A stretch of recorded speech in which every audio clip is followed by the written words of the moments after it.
Vimos, o Bolsonaro entregou o prontuário médico para provar que estava sob efeito de morfina quando fez a postagem, né? Isso convence o judiciário, o exime de culpa?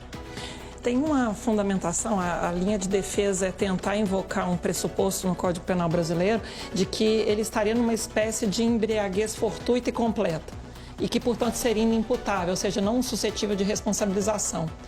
Mas a dose de morfina para chegar a esse nível, né, de desbaratamento das ideias, de confusão mental, a ponto de configurar essa situação de completa incapacidade de ter consciência dos seus atos, de deliberar e efetivamente tomar uma atitude responsável, não é algo que se possa afirmar sem um laudo que comprove. A dosagem tem que ser muito alta. E me lembra a dimensão de várias vezes a conduta do ex-presidente soar inclusive como aquele rei que não erra.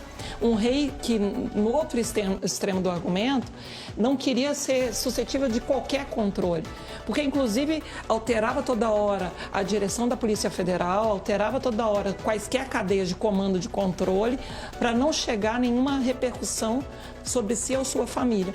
Então ele oscila de um extremo de não se sentir sequer alcançável pelo controle a essa perspectiva de alguém que estava numa hipótese química, né, de impacto como se fosse uma embriaguez absoluta e fortuita por causa do uso do medicamento.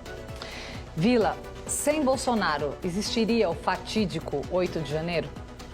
Não, claro que não, porque ele conspirou contra o sistema eleitoral. Vamos lembrar, em abril de 2019, na viagem feita aos Estados Unidos, ele lá nos Estados Unidos, portanto, num país estrangeiro, ele disse que a sua eleição em 18 tinha sido fraudada. Quer dizer, é uma coisa inacreditável. Isso nunca ocorreu na história republicana brasileira. E mais ainda, estando num país estrangeiro, desqualificando uma instituição brasileira, no caso, o Tribunal Superior Eleitoral. Ele ia voltar ao Brasil a apresentar as provas. Nunca apresentou, porque ele é um mentiroso, é um falsário, nós sabemos, né? E o Brasil sabe quantas vezes ele mentiu ao longo do seu quadriênio presidencial.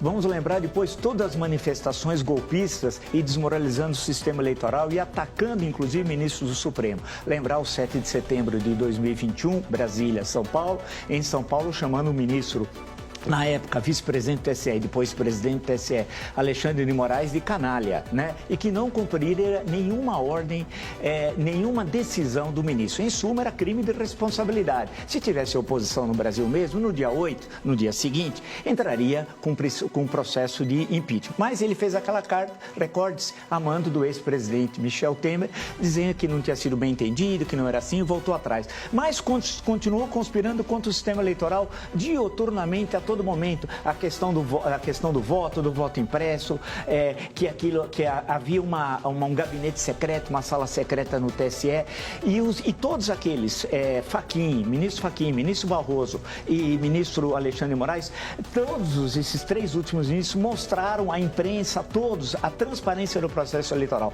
Portanto, ele está mentindo, isso não existiu da morfina, isso aí é mentira, eles não estão assumindo um ato criminoso e quem controla as redes sociais dele não é ele, é o filho, o Carlos Bolsonaro. Portanto, é uma mentira tripla, ele está mentindo mais uma vez. Mentira é uma espécie, no dicionário que vai ser reeditado agora, da Aurélia, é sinônimo de Bolsonaro.